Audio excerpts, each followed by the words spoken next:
Olá, pessoal! Tô sumida aqui da comunidade, né? Final do ano, eu acho que é corrido pra todo mundo, né? Eu acabei viajando e aí na viagem com as crianças, realmente eu não consigo 40 minutos, uma hora ali pra eu me organizar e conseguir gravar alguma coisa pra vocês. E aí a gente chegou até entrar no eixo, colocar as coisas no consultório e filho doente, né? Que aí volta de viagem assim, enfim. Tô gravando aqui uma aula que eu recebi a apostila, o livro, a revista da ABESO, né? Que é a Associação de Obesidade, Brasileira de Obesidade. Eu gosto muito, é sempre uma revista muito interessante. Essa fala da obesidade, da síndrome metabólica relacionada aos hormônios. E eu achei super interessante eu falar de alguns assuntos aqui, não vai dar para eu falar de todos, mas eu vou pincelar algumas coisas e aprofundar e depois eu complemento. Eu acho que em 2 aulas eu consigo falar tudo que veio aqui, porque eu achei bem interessante. Eu terminei de ler ontem. O porquê disso, né? Existe muita procura no consultório, assim, doutora, eu já tentei de tudo, eu quero emagrecer, e aí eu não consigo. Será que isso não tem a ver com hormônio? Será que meus hormônios não estão bagunçados, né? E de fato tem uma série de eixos hormonais que podem estar alterados e isso interfere diretamente no peso, tá? Diretamente. Se eles ou eles fazem engordar, e se eles não fazem engordar, eles dificultam o processo de emagrecer. Então, ou pode ter uma outra relação indireta com o peso que a gente vai tentar falar aqui ao longo dessa aula, tá bom? Então, assim, é bem isso que ele coloca aqui na pergunta, né? Será que essa minha briga com a balança não tem algo relacionado com o hormônio? Bom, a gente tem tireoide, muita relação entre tireoide e excesso de peso, ganho de peso, tá? E aí eu quero comentar sobre isso, acho que vou até me aprofundar um pouco mais nisso daqui. Sobre a história da fadiga adrenal, dos ovários policísticos e da deficiência de testosterona, né? Então, esses 4 temas, esses 4 eixos são os que mais estão nas queixas dos pacientes que chegam falando que tem dificuldade. Será que a minha tireoide não tá ruim? Será que eu tenho ovário policístico e aí eu vou colocar também a menopausa que no meu consultório é muito frequente? Será que a minha testosterona não tá baixa demais? Por isso que tá faltando hormônio, eu não consigo emagrecer? Será que a fadiga adrenal até que parou? Eu acho que a gente... os endocrinologistas jogaram muita informação em relação a essa ideia do que é uma fadiga adrenal, que não existe essa doença em si, e não tem tantos pacientes me procurado por conta disso não, com essa queixa. Enfim, o que eu quero esclarecer aqui, que é uma dúvida. Será que vocês, em relação à tireoide, vou colocar, a tireoide alterada engorda? Será que não é o contrário, né? Será que a gente o engordar não bagunça a tireoide? E é isso que eu vou esclarecer. Em relação a deficiência de testosterona. Ah, minha testosterona tá baixa, por isso que eu tô engordando. Será que não é o contrário? Então, assim, você tá engordando e o excesso de inflamação e do peso tá diminuindo a sua testosterona, né? Então, sempre vê como tudo na vida é uma dualidade. Então, sempre olhem pelos 2 lados, né? Você tá engordando por causa disso ou será que você tá desse jeito e por isso que seus hormônios estão ficando alterados? Essa é uma pergunta que a gente vai responder aqui. E nessa parte da revista eles trataram de uma coisa bem interessante, tá? Sim, a matéria. O peso atual de uma pessoa não tem significado, não tem quase um significado. E isso é muito bom eu falar aqui, porque acontece muito lá no consultório. Às vezes a gente fala assim, um paciente chega lá no consultório que tá pesando 150 quilos, né? Eu vou contar um caso de paciente meu aqui que veio na minha cabeça agora. E essa paciente ela, claro, quer fazer o tratamento para perder peso, né? Tava bem acima do peso, ela é alta, mas ela tava bem acima do peso, então com muitas queixas e queria engravidar. E claro, nesse nível de obesidade, ela tava numa obesidade grau 3, um índice de massa corporal acima de 40 pelo cálculo, e muita gordura corporal na composição mesmo, na bioimpedância. E aí a gente falou, bom, vamos começar o processo de emagrecer. Essa paciente emagreceu 40 quilos, tá? Então, ela ainda tem 110, eu acho que um pouquinho menos de 110 quilos, ela tava na última consulta. Mas ela perdeu mais de 40 quilos. Mais de 40 quilos ao longo do nosso tratamento. Então, a gente não pode simplesmente olhar só para o peso. O que é importante no tratamento? A gente olhar para a história do teu peso. Vocês concordam comigo que se eu virar para vocês e falar assim, eu atendi um paciente que pesava mais de 150 quilos e hoje tá pesando 100, é uma coisa, melhorou todos os seus exames laboratoriais, o risco cardiovascular reduziu muito, né? Tá mantendo esse peso equilibrado, tá se sentindo bem melhor, a sua ovulação, a fertilidade foi resgatada. Gente, pra mim tá ótimo que ela mantenha nesse peso. A vida dela já mudou, ela perdeu mais de 40 quilos. Ela melhorou todos os seus padrões laboratoriais e de riscos, né, mais graves pra mortalidade. Então, esse peso é maravilhoso, diferente se eu virar e falar assim, eu tenho um paciente que pesa 150 quilos e vem ganhando peso, certo? Então, não tem como a gente olhar só pro peso. A gente tem que olhar para a história do peso. Normalmente, quando o paciente vai no consultório, né, e no interrogatório ali, nisso, ele me contando a tua história, quando a queixa é essa, em relação a emagrecer, eu pergunto qual foi o teu peso máximo. E isso eu acho interessante falar aqui, porque você que sofre com essa história de emagrecer e tal, e se você tem obesidade, eu quero que você pare para pensar. Quando o peso se tornou um problema na minha vida? Quando ele se tornou um problema, tá?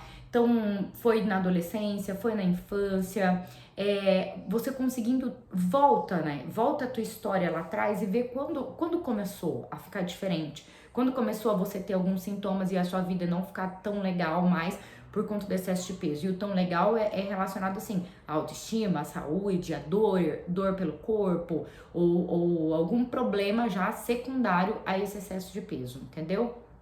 Que seja emocional, é um problema. E não deixa de ser grave, tá? Também é um problema. Às vezes eu comecei a ficar ansioso, eu comecei a ficar deprimido, porque eu comecei a ganhar peso. E uma coisa alimenta a outra, né? E eu quero que você volte lá. Volte lá onde o peso não era um problema e virou um problema. E analise a sua vida naquele momento.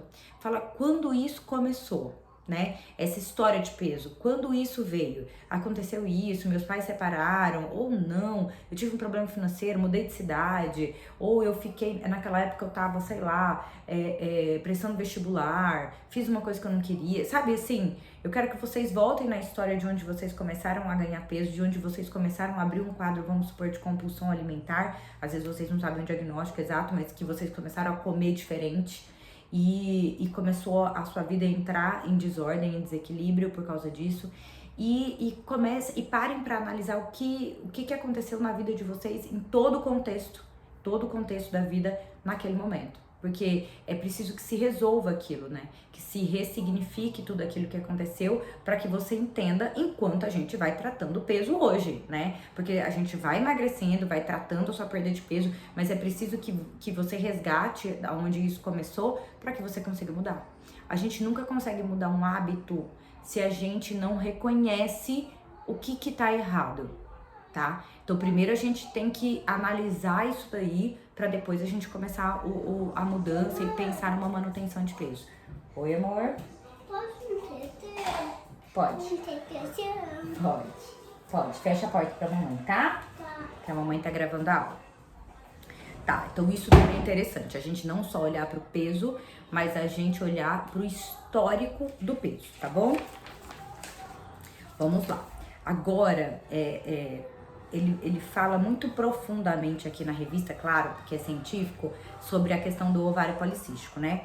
Então, eu não vou entrar nas características genéticas e nada disso, mas quero comentar um pouco sobre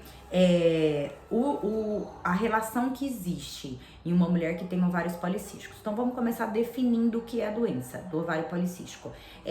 Uma coisa que é muito comum, né? A gente dá o diagnóstico da doença a partir de 2 critérios. A gente precisa de 2 critérios, que seja ele clínico, seja ele laboratorial, seja ele de imagem.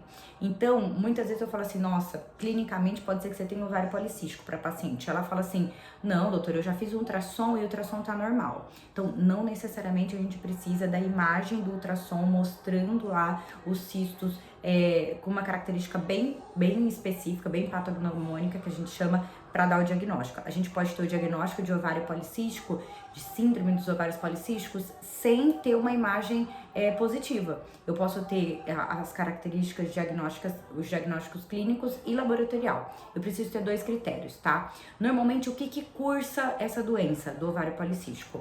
Com uma resistência à insulina e tendência a diabetes, então pode até se manifestar com glicemia de jejum alterada, né? Ou uma hemoglobina glicada também, mostrando uma intolerância à glicose e não ser o diabetes em si. Hiperandrogenismo, o que é isso? Excesso de hormônios masculinos, tá? Também acontece. E leva acne, oleosidade de couro cabeludo, a própria oleosidade da pele. Uma coisa alimenta a outra, o excesso de insulina, tá? Que o organismo se desenvolve, a síndrome do ovário policístico tem uma origem genética, tá? Então você nasce com a tendência para ter essa síndrome, você tem uma desregulação lá no hipotálamo, certo? E aí os pulsos de hormônio que sai do hipotálamo para estimular a hipófise e depois o ovário, ele sai diferente. Então a gente não tem um impulso do ciclo ovulatório, ciclo menstrual com FSH, a gente tem um predomínio do LH. E aí a gente começa a desenvolver toda essa característica na parte menstrual e ovulatória, porque a gente tem um déficit, um prejuízo na maturação dos folículos e daí a dificuldade para engravidar das pessoas que têm o ovário policístico.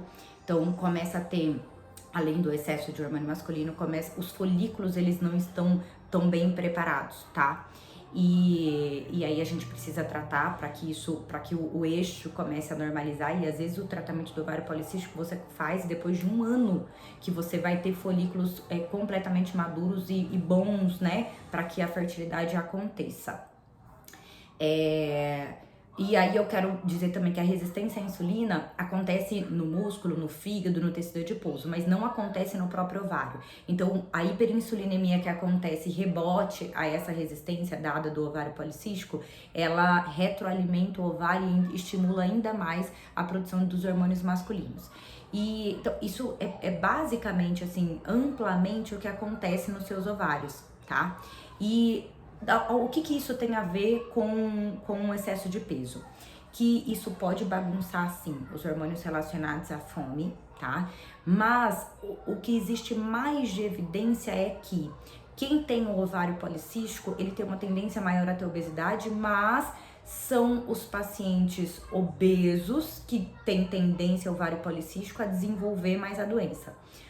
O que quer dizer? Explicando melhor, que se você tiver um peso normal, você tem até a tendência genética, a predisposição, mas se você tem um fator ambiental, um peso normal, se alimenta bem, faz exercício físico, pode ser que você não manifeste a doença, entendeu? A relação entre ovário policístico e obesidade está mais relacionada a isso, não o ovário levando a obesidade. Sim, ele predispõe, você já tem hábitos muito ruins e o ovário policístico, ele dá resistência à insulina, a queima de gordura fica um pouco atrapalhada, os hormônios também podem oscilar, mas a maior relação com o excesso de peso as pessoas que têm já obesidade desenvolvem mais rápido o ovário policístico. É essa relação com os ovários policísticos. Bom, existem coisas assim, padrões específicos do ovário policístico que eu posso falar numa aula separada exclusivamente só disso lá na frente, porque aí eu posso falar sobre tratamento também. Claro, vocês não vão se tratar por uma aula,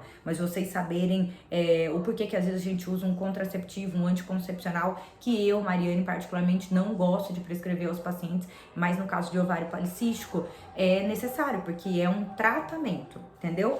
Para disfunção. Bom, sobre o hipogonadismo, que é a diminuição de testosterona relacionada à obesidade, eu também vou falar profundamente, quero falar disso separado, porque isso é muito comum, tá? É muito comum, para não dizer que é diário, lá no consultório.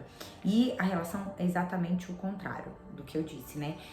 O excesso de gordura, o excesso de tecido adiposo, ele faz o quê? Ele aumenta a conversão de testosterona em estradiol pelo excesso de aromatase presente ali nas células do tecido adiposo. E a própria inflamação de baixo grau gerada pelo tecido de gordura em excesso, que eu já comentei aqui, né? Então, aqueles marcadores inflamatórios, o que eles fazem? Eles próprio inibem tanto hipófise, inibindo a liberação do LH, que é o hormônio que estimula o testículo no homem a produzir a testosterona, como diretamente no próprio testículo do homem. Então, só os mediadores inflamatórios do tecido adiposo já inibem o estímulo da testosterona e a própria síntese e liberação da testosterona do testículo. E isso, gente, às vezes gera uma certa angústia no homem chegar lá, obeso, com síndrome metabólica. Esses pacientes normalmente têm, assim, pré-diabetes, triglicérides um pouco alto, e não precisa ser muito alto não, tá? Às vezes tá, assim, discreto, um triglicérides que o normal é abaixo de 150, vem em 170. E uma glicemia de jejum de 102, 105, nem tem tão evidente.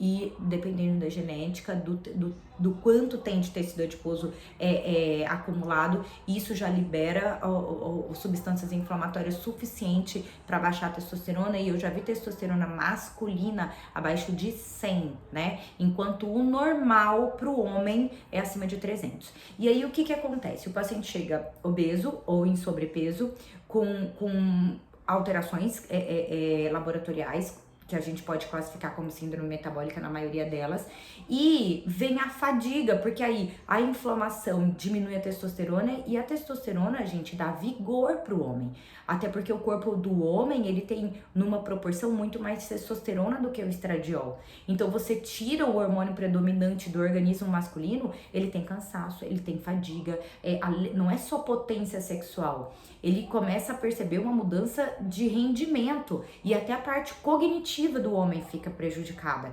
E às vezes não é assim, vai usar uma testosterona para resolver. Não, às vezes você tem que diminuir a inflamação, tirar a gordura mesmo, para você conseguir fazer o seu testículo voltar a produzir a testosterona que ele é capaz de produzir.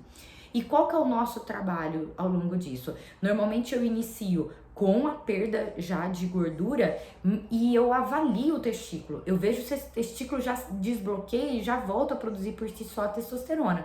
É claro que se durante o processo, um mês ali, não ocorreu esse desbloqueio, a gente pode estimular o testículo a produzir, né? E a gente tem medicações específicas para isso. Então, a gente vai aumentando a sua testosterona, até porque ela vai nos ajudar no processo de perda de peso quando a gente já tá desinflamando.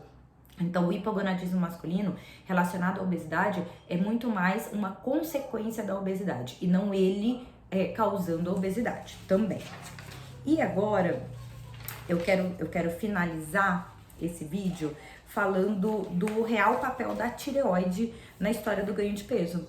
E aí eu vou começar dizendo assim, né, que o ganho de peso no Brasil tem um dado aqui que eu achei, nossa, incrível e que é relevante e que a gente tem que parar, prestar atenção em tudo. Eu acho que até na parte, assim, da produção de alimentos, né, de restrição de alimentos, assim, na parte econômica, falando mesmo, né, de economia, porque existe um aumento muito grande, e depois da pandemia, e eu vou dizer aqui, um aumento muito grande no número de pacientes com sobrepeso e obesidade, né, no mundo todo. Então, assim, em 2025 serão 2,3 bilhões, né, de adultos e 700 milhões de adultos com obesidade, é a previsão para 2025. Pensa, né, no quanto isso. E o que mais me chamou a atenção é que nos últimos 14 anos o aumento da incidência de obesidade, de sobrepeso e obesidade foi de 82%. Entendeu? Pensa aumentar 82% nos últimos 14 anos, né? Daqui a um tempo vai estar, o mundo todo, os adultos terão sobrepeso e obesidade, né? E a mortalidade vai aumentar por conta disso. E aumentar os gastos também de saúde pública com isso, né? E a pandemia, os 2 anos de pandemia pioraram muito, muito essa incidência, né? A incidência desses números, tá? E aí agora a gente vai começar a falar de tireoide. O que a gente sabe relacionado à tireoide, leigamente falando, é isso que eu já tinha comentado. Ah, será que a minha tireoide não tá ruim? A minha família, minha mãe, minha tia, minha avó tinha um problema de tireoide e eu comecei a ganhar peso, deve ser isso. E de cara, o que eu quero já esclarecer? Ninguém ganha 10 quilos com disfunção de tireoide, seja ela hipotireoidismo ou hipertireoidismo, tá? O hipotireoidismo é quando a nossa glândula tireoide produz menos hormônio do que o nosso corpo precisa. O hipertireoidismo é o contrário, quando a nossa glândula tireoide começa a produzir mais hormônio do que o corpo precisa. A doença tireoidiana é uma doença genética hereditária. Você nasce com a tendência a ter porque alguém na tua família teve. E acontece muito assim, ah, doutora, mas meu pai e minha mãe nunca tiveram. Às vezes eles não manifestaram a doença, que pode acontecer, mas eles têm o gene e passou pra você e você manifesta, tá? Hoje mesmo atendi uma paciente que ela não tem, a mãe eu acho que tem, e os filhos, 2 filhos têm, né? E homem, porque é mais comum a incidência no sexo feminino. E no caso dela, foi nos 2 meninos. Ela tem 3 filhos, 2 têm a doença. Só um minutinho, gente. E aí, bom, o que eu quero dizer no ganho de peso? Qual é o ganho de peso real para quem tem uma disfunção tireoidiana? 3 a 5 quilos de peso demonstrado cientificamente. E esse peso não necessariamente é de gordura. Esse peso normalmente se dá por retenção de líquido e ácido hialurônico na pele, tá? Então não é que você ficou gordo e acumulou gordura por conta de uma disfunção tireoidiana. A relação está mais... Então é líquido que você acumula e por isso você ganha de 3 a 5 quilos de peso e você tem uma diminuição do seu metabolismo, porque os hormônios tireoidianos, T4, T3, precisamente porque o T3 age dentro da célula, né? O T4 a gente avalia porque ele é mais fidedigno pra gente avaliar dentro da circulação, mas ele vai ser convertido dentro da célula para T3 e o T3 é o que vai controlar o nosso metabolismo energético. E aí o gasto energético mesmo. Então, esses hormônios, eles lentificam. Se você tem um hipotireoidismo, você tem uma síntese menor dos hormônios tireoidianos ali pela tua glândula. O que acontece? O seu metabolismo fica mais devagar, mais lento. Então, para queimar gordura, tá mais lento. Então, vai ser mais difícil para emagrecer. Quando a gente inicia um processo de perda de peso, se a tireoide estiver ruim, eu nem começo. A gente normaliza a tireoide e depois a gente começa, porque senão não vai adiantar. Fora que você retém o líquido e ácido hialurônico, faz até um mixedema, que é essa pele edemaciada, inchada, bem mais endurecida, tá? Que isso é muito comum até no paciente com hipotireoidismo mais grave e de longa data, tá? Então, a relação do ganho de peso com disfunção da tireoide é isso. E o que foi de novo nisso, que veio de novo e recente nos estudos, é que a obesidade por si só, e a obesidade pode ser não só em peso, mas em composição corporal, ou seja, você pode ter um sobrepeso pelo índice de massa corporal, mas você ter muito mais gordura dentro do teu organismo. E o que acontece? Ela já libera os mediadores inflamatórios que eu já disse aqui pra vocês. Então faz essa inflamação crônica, por isso a obesidade é uma doença crônica. E essa inflamação, o hormônio, e aí o que eu quero pra retomar, o hormônio da tireoide, ele é regulado. A glândula tireoide é regulada pela glândula hipófise, aqui no cérebro, que é a glândula mestre do nosso corpo, que controla praticamente todas as funções hormonais das outras glândulas do corpo, certo? O TSH, que sai da nossa hipófise, estimula a nossa tireoide para produzir os hormônios dela, ele tem a mesma síntese e liberação que a nossa leptina, certo? E o que é a leptina? A gente tem, eu vou fazer uma sequência que vai ficar mais fácil de vocês entenderem. Então você tem sobrepeso, obesidade ou muita gordura no seu corpo. Você aumenta a produção de leptina, que a leptina é produzida pela célula adiposa, pela célula gorda, tá? E aí essa leptina possui um ritmo circadiano, e aí já falamos sobre isso, ritmo de liberação e funcionamento do nosso corpo nas 24 horas, igual a do TSH, que é o hormônio que estimula a nossa tireoide. Então, quando a gente tem excesso de tecido de gordura, a gente tem excesso de leptina. E essa leptina pode fazer uma reação cruzada por ser liberada e ter o mesmo ritmo do TSH e estimular a sua glândula tireoide.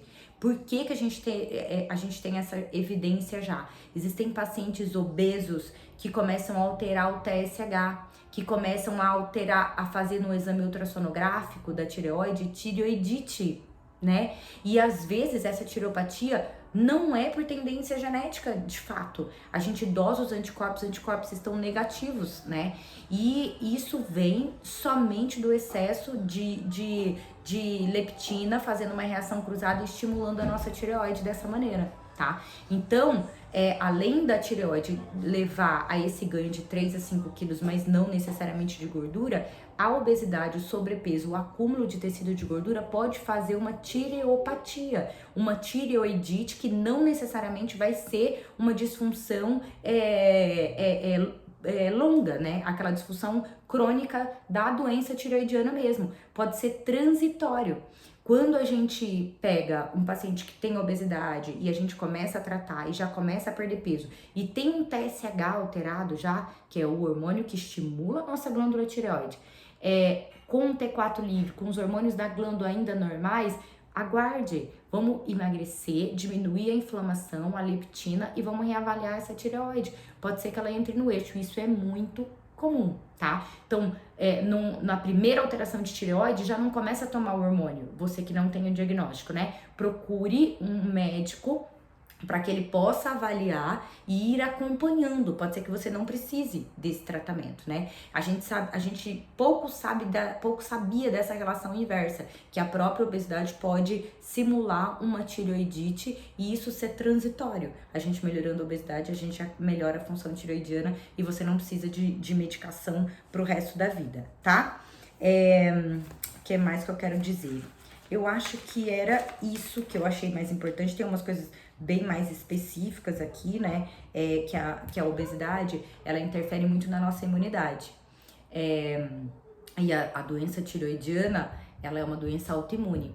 Então, ela simula uma tireopatia em pessoas que não têm a tendência genética, e naquelas pessoas que têm a tendência genética, ela favorece a produção dos autoanticorpos. Porque como é que começa a doença tireoidiana? Normalmente as doenças autoimunes, elas vêm em vigência de algum estresse, pode ser um estresse físico, uma cirurgia, gestação, né, algum trauma, e ou um estresse emocional, né, então perda financeira, saiu de um trabalho, separação, perda de algum ente querido, e aí o seu corpo entende aquilo como um estresse grave, começa a produzir os anticorpos. Esses anticorpos, na tireoide nós temos 3, eles começam a vir da sua tireoide e geram inflamação, destruindo as células, ou eles vêm na sua tireoide, geram inflamação e hiperestimula a célula. Então pode dar o hipo ou hipertireoidismo dessa forma, né? E a leptina, hormônio novamente produzido pelas células de tecido de gordura, em excesso pelo sobrepeso ou obesidade, faz o quê? Desregula essas células da imunidade, da nossa imunidade, favorecendo o surgimento dos autoanticorpos e aí precipitando a doença da tireoide também. Bom, gente, eu falei rapidamente. Quero falar, sim, separadamente sobre ovário policístico, que eu acho que é algo frequente, muita gente tem dúvida, e sobre esse hipogonadismo masculino, diminuição da testosterona no paciente que tem excesso de tecido de gordura, mais separadamente para que vocês entendam. Mas eu quero ouvir o feedback de vocês aqui. Alguns pacientes, algumas pessoas pelo Instagram têm me mandado um feedback dizendo que estão gostando das aulas, mas eu quero ouvir vocês. O que eu posso fazer para melhorar? Coloca nos comentários, participem, tá? Eu quero ajudar realmente de alguma forma. Outros assuntos que vocês queiram saber, ou que vocês tenham dúvida, que vocês ouviram falar por aí, escreve aqui que eu, na medida do possível, vou respondendo para vocês, tá bom? Um beijo, tchau, tchau.